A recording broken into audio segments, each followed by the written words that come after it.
At baka tayo i-contempt. Baka tayo i-contempt.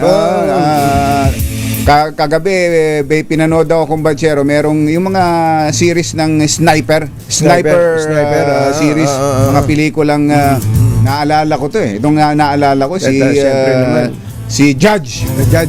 Si Judge, dating NBI Director Jimmy Santiago.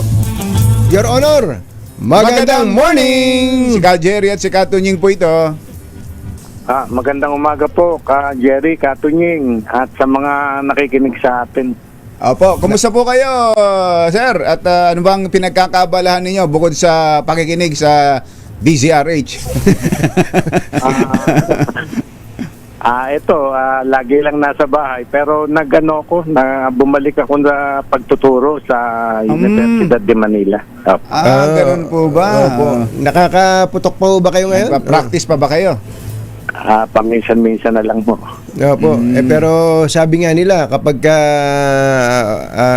once you're sniper, sniper ba kayo? you're always a sniper. Sa pagitan ng mata Sa pagitan ng mata, asintado talaga. Pero kahapon po, nasubaybayan niyo po ba yung pag-testify ni NBI Director Melvin Chicago Matibag sa Senado, sa impeachment court? Hindi ko natapos dahil may klase ako kagabi. Opo. Hindi ko natapos. Opo. Ano po naramdaman ninyo na siya ang inuurirat sa mga bagay na nangyari nung panahon ninyo? Yung portion na yun, inaabot ko pa, no? Nawang nga ako dun sa cross examiner, paulit-ulit tungkol dun sa subpoena. Ilang ulit nang sinabi ni director na he is not yet a director at that time. Paulit-ulit, may tanong pa na, hindi mo na pirmahan ito. Pinirmahan mo ba ito? Paulit-ulit. Kung nung ako'y judge pa at yung mga ganong klase ng cross-examination, pupukin ko ng cable sa ulo. Masyado naman mainit ang ulo niya. So, ganong katindi ang pagka-inis niyo dun sa defense lawyer, sa cross-examination? Alam nyo, naiintindihan natin naman na trabaho nila yun, talagang ganon. Pero kailangan naman may common sense naman tayo ng konti. Hindi yung nagmumukha tayong tanga sa madlang people. Pero totoo naman na talagang wala talaga dun, wala pa noon panahon na at kayo pa ang nakaupo noon na NBI director. Kaya nga ho ang sinasabi, hearsay na lang itong sinasabi ni Director Matibag. Hindi ho ba dapat kayo ang ipinatawag nila? Bilang testigo. Bilang testigo. Wala ho bang ganong imbitasyon sa inyo? Wala pong imbitasyon sa akin ng prosecution. Pero nabasa ko sa isang news na inilagay ako ni BP Sara as one of her witnesses. Pero walang formal information na ibinigay sa inyo? Wala po. Nabasa nyo lang sa dyaryo? Opo. Okay. Doon po sa investigasyon na ginawa po ng NBI, ang sinasabi po ni Director Matibag sa ngayon meron daw pong active at continuing threat sa Pangulo. Do you share the same view, Director? Alam nyo, talaga naman pagka ikaw ay Pangulo, talagang may continuing threat sa iyo. Yun ang namin. Kaya nga nakita nyo ang higpit ng pagbabantay sa ating Pangulo. Hindi lang sa Pangulo, sa mga matataas nating opisyal, talagang meron laging bodyguard, may close insecurities. Talagang prone sila sa mga threats. But in relation to VP Sara's supposed threat, Director? Ayun po. Nung sinulatan nga namin siya at lagi siya nagsasabi na mayroong threat sa kanya. At kaya nga gusto naming malinawan na ma'am, ali kayo dito, imbestigahan din natin yan. Oho. Kasi mandato namin ho yun eh. Lahat ng matataas na opisyal, magmula sa Presidente, Vice President, Speaker of the House, Senate President, hanggang sa Chief Justice, pagka may threat po sa kanila, pasok ang NBI. Mandato po namin yun. Opo, hindi po, klaruhin lang po natin yung active threat. Klaruhin ko lang po, Director. Sabi ni Director Matibag, may active at nagpapatuloy na threat in relation to the supposed grave threat committed by the Vice President kay Pangulong Bongbong Marcos. Kayo po ba'y naniniwala na tapos pinlay pa yung kay Baste, na video na ulo lang ni Presidente Marcos ang kailangan. So pareho ba kayo ng opinion doon? Pasensya na kayo at para na ako si Atty. Binluan dito paulit-ulit yung tanong ko Opo. Hindi po. Naniniwala po ako dyan at sumasang-ayon ako sa sinasabi ni Director Matibag na dahil doon sa utterances ni Baste at saka ni BP Sara ay may mga tao na sumasampalataya sa kanila at nakikinig sa kanilang mga sinasabi. Kaya hindi lang threat sa Presidente, pati sa ating national security naapektuhan na ho Threat sa national security. Ito mabuti, Judge, Director, na nabanggit nyo na inimbitahan ninyo, pinasabihan ninyo si BP Sara nung sabihin niyang meron siyang may threat sa kanya. Kasi yan po ay isa sa mga ipinupunto ng mga nagtatanong sa impeachment trial na inimbestigahan ninyo yung threat sa Pangulo, pero yung sinabing threat sa pangalawang Pangulo ay hindi naman ninyo pinansin, hindi ninyo inimbestigahan. Nung huling ma-interview namin kayo, binanggit nyo na yan na sinulatan ninyo, pinasabihan ninyo ang Vice Presidente na kayo'y magsasagawa ng investigasyon at iniimbitahan ninyo sa NBI. Apo. Pero hindi ho nagpunta. Hindi po nagpunta. 2 beses po namin pinuntahan yun, pero abogado lamang niya ang nagpunta at nagbigay ng sulat. Yung una po ay busy siya. Yung pangalawa naman ay talagang ayaw na niyang magpunta. So hindi po totoong binaliwala ninyo o hindi ninyo pinansin yung sinasabing pag may pumatay pag ako'y pinatay, patayin nyo si ganito. Yung sinasabi niyang bantarin sa buhay ni Vice Presidente ay hindi totoong hindi ninyo pinansin.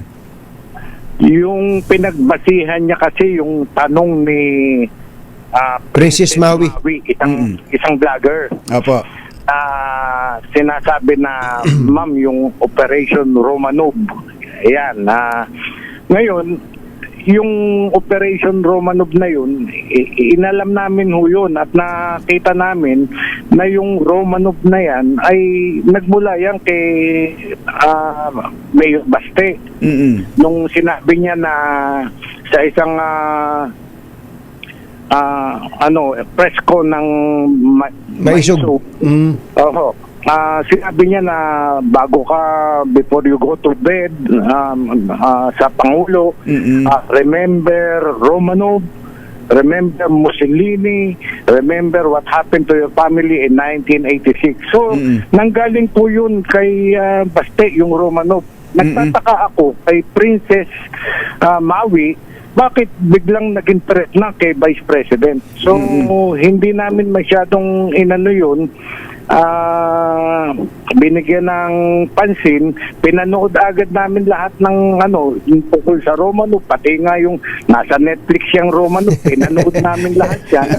At hindi naman talaga threat yan sa Vice Presidente. So wala pong sa inyong pag-iimbestiga ay wala rin, bukod do sa binanggit na Romanov, wala rin kayong na check o na ulinigan o na lamang threat sa Vice President? Wala po. Wala man lamang kaming information na pag-uumpisahan namin ng investigasyon. Ganito po ang kaibahan kay President, yung threat kay President Bongbong ay Meron, may nagsalita eh. Yung nagsalita, ito yung nag-threat, at sinasabi niya kung sino yung papapatay niya. Yung tatlong tao, Presidente, First Lady, at saka Speaker of the House. Samantalang yung sinasabi ni Ma'am BP na threat sa kanyang buhay, wala man lang kaming maumpisahan na o sino ba yung salita na yun, ma'am? Sino bang kanino nyo nalaman? Zero po eh. Wala po kaming mapag-umpisahan. Hindi siya nakipag-cooperate sa amin. Kung nagpunta siya sa NBI at sinabi niya na ganito, ipapasupin na namin yung mga tao na pinaghihinalaan niya. So in so far as NBI is concerned, at least during your time, wala pong threat kay VP Sara? Yun po. Lagi lang ang pardon me, no? Hindi sa may kinikilingan ako. Pero nagsusumbong lang siya lagi sa kanyang mga pahayag sa social media, sa media. Pero yung formal na pumunta siya sa aming opisina at bigyan kami ng information tungkol sa threat sa kanya, ay ayaw niya pong makipag-cooperate. Baka walang tiwala sa inyo. Yan na nga ho ang mahirap na kung ang isang institusyon ng pamahalaan ay hindi mo na pinagkakatiwalaan, talagang chaos ang mangyayari sa ating bayan. Okay. So ang nakaupo ngayon sa trial ay yung pumalit sa inyo si Director Matibag.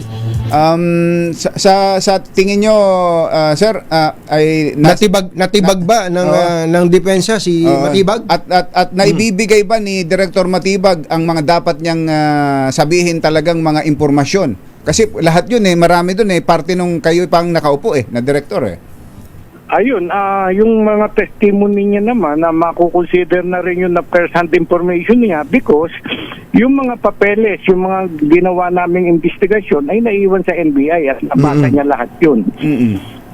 Ganun po. Na-turn over naman properly, ano? Opo. May mga tanong din ho sa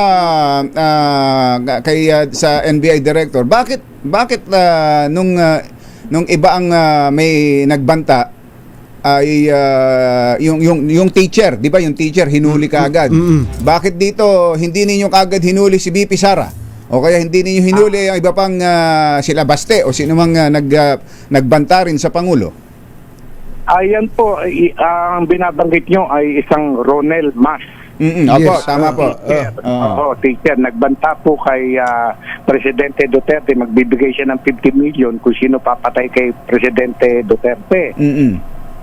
Yun pong case na yan, 1920 nangyari, hindi pa rin ako direktor. Pagkatapos napag-alaman ko na yung case na yan ay dinismiss ng korte because yung warrantless arrest na ginawa ng mga NBI agents at that time ay hindi ayon sa procedure. Hindi tama. Hindi nabigyan ng karampatang due process yung Mas. Kaya na-dismiss ang kaso. Yun ng korte.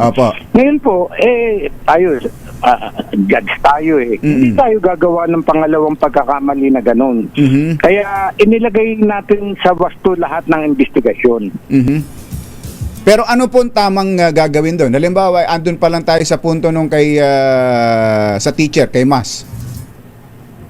Palagay ko, supina rin, pagpaliwanagin kung sinabi niya to, preserve agad yung kanyang threat. Hindi yung dakmain. Yung warrantless arrest, hindi na applicable yon. Hindi po. Okay.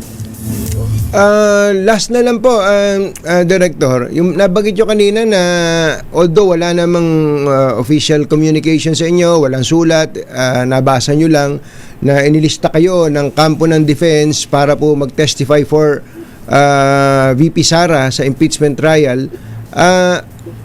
Kayo bilang dating hukom, ano kayo doon? Magiging hostile witness ba kayo doon?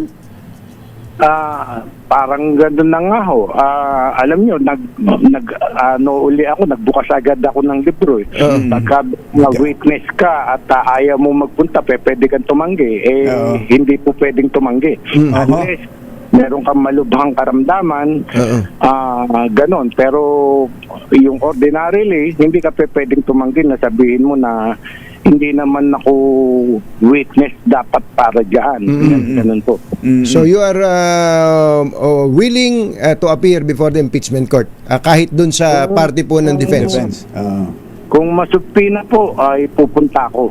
Walang supina, hindi ako, kung maririnig ko lamang sa radyo, sa TV, na ako'y iniimbitahan ng impeachment court, hindi po ako pupunta. Oo nga pala. Ay, ito, pahabolo, Director, yung sa hitman, yun ba tinuntun nyo rin? Meron din ba kayong na-confirm o na-follow up na kung sino talaga yung kinausap na assassin o hitman? Nung panahon na yun na talagang nagsasaliksik kami, kumukuha kami ng information, talagang hindi kami tumitigil during that time. Ngayon, binigyan lang ng emphasis ni Director Matibag na this April this year, naggawa na siya ng special task force to go after that kung sino man yung kinausap ni P.P. Sara.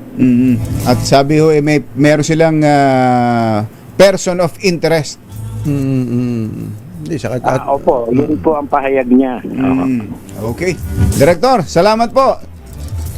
Ay, Magandang umaga po sa inyo. Thank you po, Director. Thank you so much. Magandang umaga po. Salamat po. Sige po. Si dating NBI Director, si Judge GB Santiago. At Anthony